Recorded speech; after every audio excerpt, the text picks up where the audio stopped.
ప్రియమైన సహోదరి సహోదరులకు ప్రభువు పేరిట వందనాలు.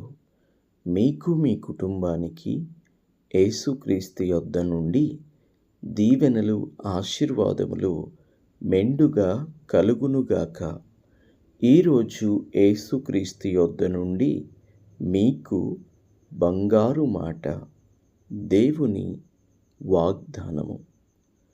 కీర్తనలు 112వ అధ్యాయము 4వ వచనము. యథార్థవంతులకు చీకటిలో వెలుగు పుట్టును. నీతిగా జీవిస్తే, నీతిగా బ్రతకాలని ఆశపడితే చీకటిలో కూడా దేవుడు మనకు వెలుగుగా ఉంటాడు. అపవాది ఆలోచన ఎప్పుడూ ఒకటేగా, మనందరినీ అనగా దేవుని బిడ్డలు, అలాగనే లోకంలో ఉన్న సకల ప్రజలు అందరినీ కూడా చీకటిలో నెట్టాలని చూస్తూ ఉంటాడు. అయితే దేవుని మీద నమ్మకం ఉంచితే దేవుడు తన యందు నమ్మిక ఉంచు వారిని చీకటిలో వెలుగుగా చూస్తాడు, వెలుగుగా చేస్తాడు. దేవుడే వెలుగై వారికి వెలుగునిస్తాడు. దేవుని ప్రియ బిడ్డ, ఈ లోకంలో బ్రతికినంతకాలం నీతిగా బ్రతుకు, దేవుని చిత్త ప్రకారం బ్రతుకు, యథార్థంగా బ్రతుకు. నీకు తప్పకుండా చీకటిలో దేవుడు వెలుగు పుట్టిస్తాడు. మీకా 7:8.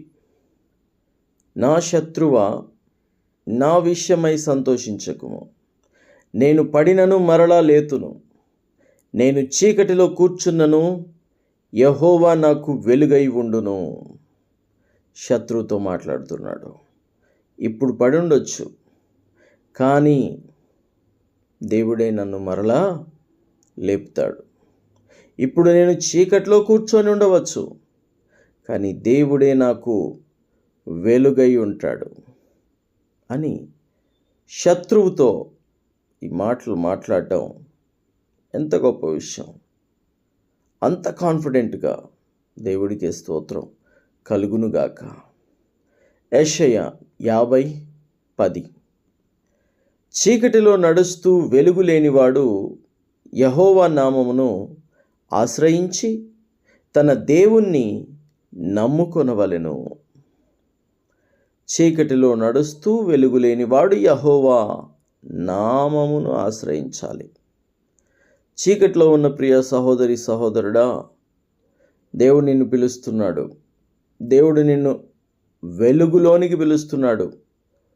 దేవుడు నిన్ను కోరుకుంటున్నాడు. చీకటిలో ఎంతకాలం నడుస్తావు ప్రియ సహోదరి, ప్రియ సహోదరుడా? వెలుగుగా ఉండుటకు దేవుడు యెహోవా ఉన్నాడు. ఆ నామము ఆశ్రయించదగిన నామం, ఆ నామము నమ్మదగిన నామం. ఆ నామమును నమ్ముకున్న వారు దేవుని కృపకు పాత్రులవుతారు, వెలుగులో నడుస్తారు. కీర్తనలు 97:11. నీతిమంతుల కొరకు వెలుగును, యథార్థ హృదయుల కొరకు ఆనందమును విత్తబడి ఉన్నవి. నీతిమంతుల కొరకు వెలుగును, యథార్థ హృదయుల కొరకు ఆనందమును విత్తబడి ఉన్నవి. ఎంత చక్కటి మాట అండి. నీతిమంతుల కొరకు వెలుగు.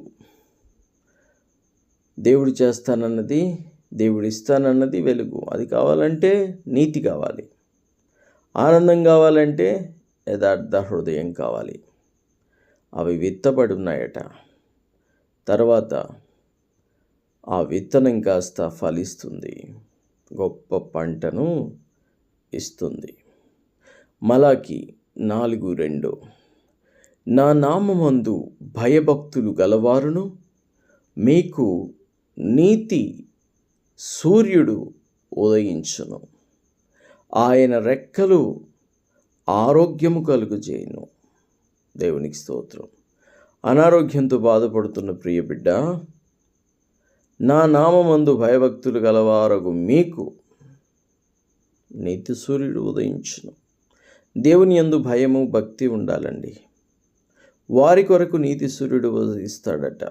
ఉదయిస్తే ఏంటి లాభం? ఆయన రెక్కల క్రింద ఏముందట? ఆరోగ్యమున్నదట. ఆరోగ్యం అంటే ఏంటో తెలుసా మీకు? మహాభాగ్యం. మనందరం పెద్దలు చెప్పిన మాట ఆరోగ్యమే మహాభాగ్యము అని. ఆరోగ్యము ఉంటే చాలండి.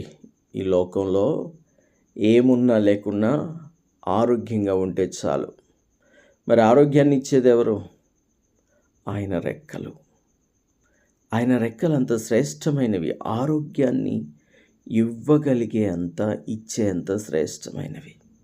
పరిగెత్తుకుంటూ నీతి సూర్యుడు ఉదయించిన నీతి సూర్యుడైన యేసుక్రీస్తు రెక్కల క్రిందికి రావాలి. ఆ రెక్కల క్రింద ఆశ్రయము నీకు, నీ కుటుంబానికి మేలు కలుగజేస్తుంది, ఆరోగ్యాన్ని ఇస్తుంది.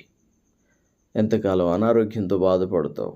ఎన్నెన్నో హాస్పిటల్స్ తిరిగావు, ఎన్నెన్నో డబ్బులు ఖర్చు చేశావు, ఎంతగానో డబ్బులు ఖర్చు చేసి రోగం తగ్గక బాధపడుతున్నావు. ఒక్కసారి ప్రభు వైపు తిరుగు, ఒక్కసారి ప్రభువుని చూడు, ఒక్కసారి ప్రభుని ఆశ్రయించు. దేవుడు ఎంత గొప్పవాడో అర్థమవుతుంది. వాక్యం విన్న ప్రియ బిడ్డ, ఈరోజు ఈ వాక్యం నువ్వు ఒట్టిగా వినడం లేదు. ప్రభువు చిత్తంలో నీవు ఉన్నావు కాబట్టి ఈ వాక్యం వింటున్నావు. ప్రభు నిన్ను బలపరచాలనుకుంటున్నాడు. ప్రభు నిన్ను ఆదరించాలనుకుంటున్నాడు. ప్రభు నీకు మేలు చేయాలనుకుంటున్నాడు. తప్పక ఆయన చిత్తం నీ ఎడల నెరవేరుస్తాడు, జరిగిస్తాడు. అందుకే ఈ వాక్యం నువ్వు వినగలుగుతున్నావు. నీకు ఆరోగ్యం తప్పకుండా వస్తుంది. కీర్తనలు 111:4 ఆయన తన ఆశ్చర్య కార్యములకు జ్ఞాపకార్థమును నియమించి ఉన్నాడు. యెహోవా దయాళుడును వాత్సల్యత గలవాడునై ఉన్నాడు. ఆశ్చర్యకార్యాలను జ్ఞాపకం చేసుకోండి. దేవుడు ఎన్ని చేశాడు మన జీవితంలో? 1, 2 లెక్క పెట్టలేనన్ని. వాటన్నిటిని జ్ఞాపకం చేసుకోవాలి, మర్చిపోవద్దు. తర్వాత యెహోవా దయాళుడు, వాత్సల్యత గలవాడు. దేవుడికే స్తోత్రం కలుగునుగాక, దేవునికే స్తోత్రం కలుగునుగాక. ఎవరండి దయాళుడు? మన మీద ఎవరండి అసలు దయ చూపించేది? లోకంలో మన గురించి ఎవరైనా దయగా ఆలోచించేవారు ఉన్నారంటారా? ప్రస్తుత కాలంలో మన గురించి దయగా ఆలోచించేవారు ఉన్నారా?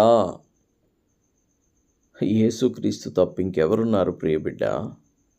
యేసుక్రీస్తే మన దేవుడు, యేసుక్రీస్తే మన రక్షకుడు, యేసుక్రీస్తే జీవాధిపతి. ప్రేమగల్లవాడు, దయగల్లవాడు, వాత్సల్యము గలవాడు. నిన్ను స్వస్థపరిచినా, నిన్ను బలపరిచినా, నీకు క్షేమాన్నిచ్చినా, నీకు మేలు కలుగజేసినా, ఆశీర్వాదంలోనికి నడిపించినా, ఉన్నతమైన స్థితిలోనికి నడిపించినా, ఈ వాక్యం వింటున్న నువ్వు ఒక స్థితిలోకి వెళ్ళబోతున్నావు. ఈ వాక్యం వింటున్న నిన్ను దేవుడు మార్చబోతున్నాడు. నీకు, నీ కుటుంబానికి మేలు కలగబోతుంది. నమ్మితే నాతో పాటు ఈ ప్రార్థనలో ఏకీభవించండి. ప్రార్థన. తండ్రి, నీకు వందనాలు, స్తుతులు, స్తోత్రాలు. తండ్రి, యథార్థవంతులకు చీకట్లో వెలుగు పుట్టిస్తానంటున్నావు. దేవా, యథార్థంగా నడుచు ప్రతి బిడ్డని, ప్రతి కుటుంబాన్ని నీ కృపలో జ్ఞాపకం చేసుకో తండ్రి. నీ దయలో జ్ఞాపకం చేసుకో తండ్రి. మేళ్లతో, కృపతో నింపు తండ్రి, బలపరుచు తండ్రి. యథార్థంగా జీవించే జీవితమేవి ప్రభువా. వెలుగు పుట్టించు ప్రభువా. చీకట్లో మేము నడవకూడదు తండ్రి. గొప్ప వెలుగు కావాలి. సహాయం చేయండి. తప్పక మీరు చేస్తారని మీ యందు నమ్మిక ఉంచుతూ ఈ ప్రార్థనంతా యేసు నామములో అడుగుచున్నాము తండ్రి. Amen, amen, amen.